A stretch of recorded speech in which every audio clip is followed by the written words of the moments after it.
You know, I always have felt that it's our fault that we end up with these politicians the way they are because we didn't give them enough swirlies back in junior high school.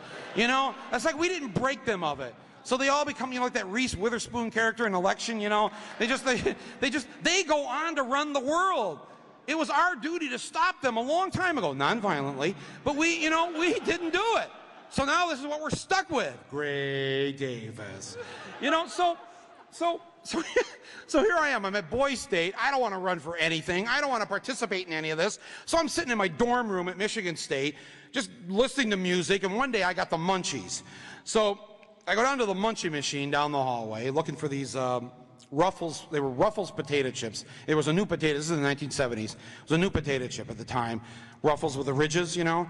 Because like I was thinking this is really cool because I'm getting more chip per chip because the mountain of chip, as it, you know, somehow I just thought there was more chip I was getting. So I went down there to get some Ruffles potato chips.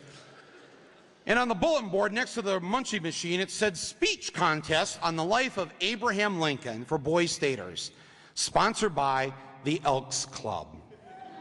And I went, oh, well, that's kind of interesting. My dad had just gone to join the Elks Club.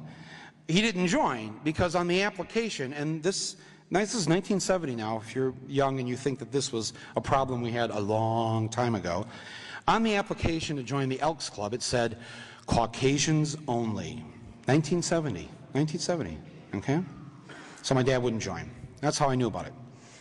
I'm sitting there eating my Ruffles, and I'm looking at the sign. I'm thinking, you rat bastards. How dare you sponsor a speech contest of the life of the great emancipator, you know? So I, like, with all my indignation and my chips, I went back to my dorm room. I said, you know what? I'm going to write me a speech. So I sit there and I write up the speech, you know, these bigots of the Elks Club, how dare they discriminate and besmirch the reputation of Abe Lincoln, blah, blah, blah, blah, blah. Next day is the speech contest. I show up and I give this speech, just blasting the Elks. Well, the Elks aren't there to judge the speech. They've sent a speech teacher from a Lansing high school to be the judge, and I win the contest. It was like, whoa, whoa. And they grab me and they go, now you have to give this speech in front of the 3,000 Boys Staters. I'm going, oh, no. No. Yes, you must. It's one of the rules. So I'm okay. So I'm up there. I get up on the stage. There's 3,000 kids out there. I'm just mortified by this. But I give the speech, just giving it to the Elks, and standing right beside me is the head Elk with a trophy to present to me. And I'm going, I don't want your stinking trophy. Get that out of here. I walk off the stage. All the Boys Staters applaud. Some reporter comes up to me. I'm from the Associated Press. Oh, my God, how did you get this idea? Whoa. You know, he takes this stuff. I don't know. You know, 2 hours later, I get a call from a producer from the CBS Evening News with Walter Cronkite.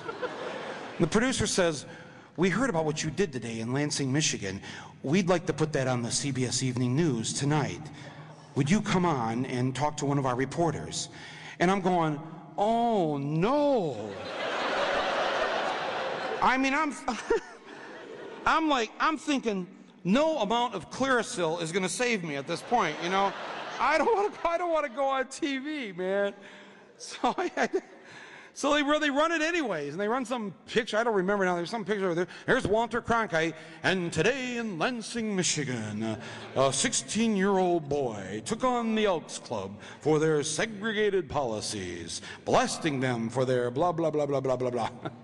The next day, there's like all these calls for congressional investigations and hearings and private organizations that get government money that discriminate. And I'm like, whoa, within 6 months, the Elks are forced to integrate, as are these other private organizations. All because I wanted a bag of potato chips. That's all it was.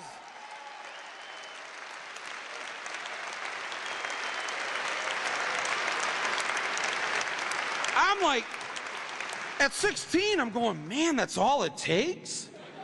That's all it takes? The munchies? That's all it takes? I mean, it's like, man. So 2 years later, jump ahead, I'm a senior in high school. I'm getting the SWATs, the paddle. I used to have the paddle, you know, they used to give you the paddle like if your shirt tail was out or you looked at him the wrong way. You know, and the assistant principal, Mr. Ryan, you know, he'd bend over, whack, you know, and I'm just like I'm like, one day I come home, my ass is really sore, you know, and pick up the paper. It says, Constitutional Amendment passes. 18-year-olds have the right to vote. Wow, I'm going to be 18 in a couple weeks. Flip the paper over. School board president retiring. Election in June. I'm going, oh, man. So I'm thinking my ass is sore is what I'm thinking, you know.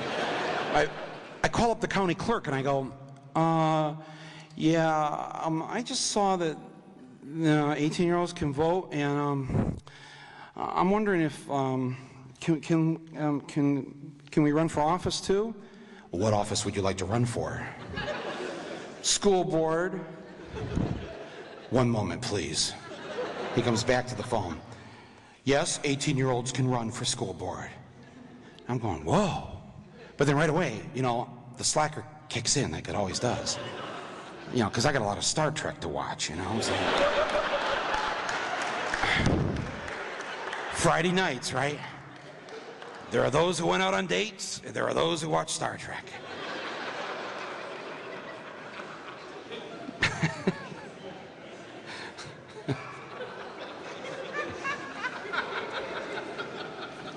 So I go, well, something you got to get thousands of signatures and petitions, or you got to pay money to get on the ballot.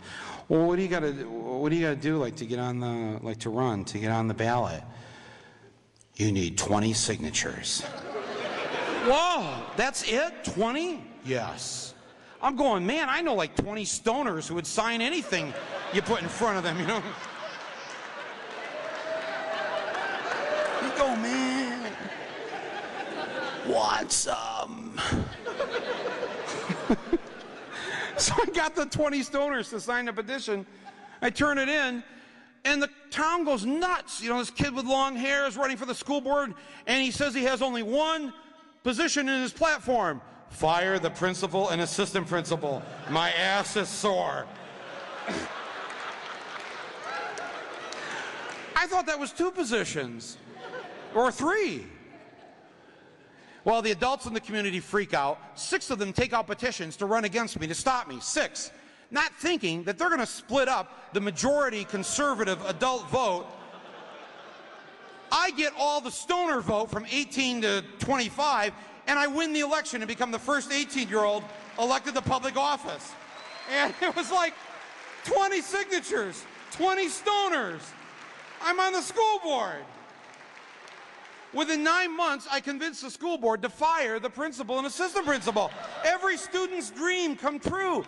So you can see, you see now, you understand? You know, it's like, you know, you don't know me personally, but I'm just letting you into a little piece of my head that when I was a teenager, I learned that by doing barely nothing, you can create a lot of havoc and a big ruckus and some good change.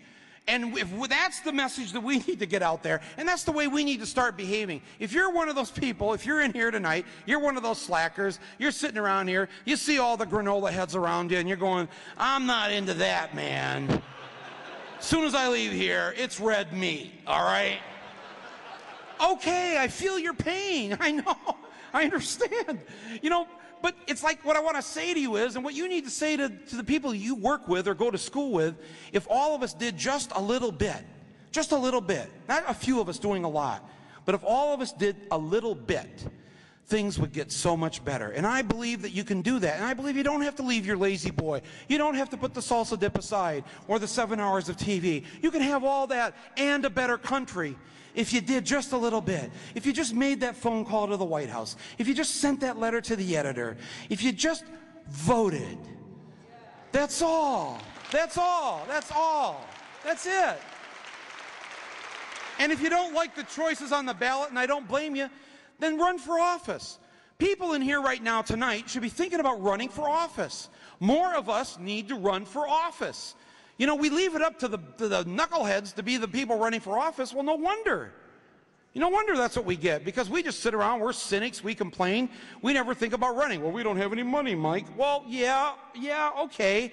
You know, yeah, the money buys a lot of votes, but you know what? quit your whining, because right when it comes right down to it, and this is what really pisses off the rich, the 1%, the 1% that get to have 2 political parties, while we have none, right? They get 2 political parties to do their bidding for them. We get none.